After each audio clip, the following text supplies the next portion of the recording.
दोस्तों, एक लड़का नदी में नहा रहा होता है और उसके कपड़े पास किनारे पर पड़े होते हैं। उधर से एक चुड़ैल का गुजर हुआ। जब चुड़ैल ने देखा कि एक लड़का नहा रहा है तो वो सोचने लगी, वैसे तो मुझसे कोई डरता नहीं है, अब सब मेरा मजाक उड़ाते हैं। चलो फिर अब लोगों को तंग करना शुरू कर दिया जाए।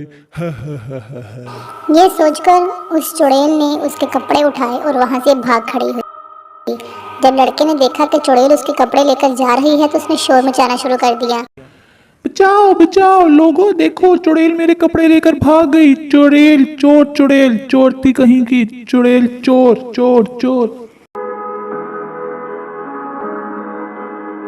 ये कहकर सब बच्चे उसके पीछे और गांव वाले उसके पीछे भागने लगे। वो पत्थर पकड़कर उसको मारने लगे।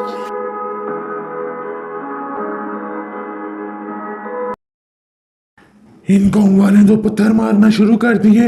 हाय, मैं जाऊं भी तो कहाँ जाऊं? हाय खुदाया, क्या करूं? जब चुड़ैल ने देखा कि मेरे ऊपर पत्थरों का बरसाव होने लगा तो वो वहां कपड़े फेंक कर भाग खड़ी हुई।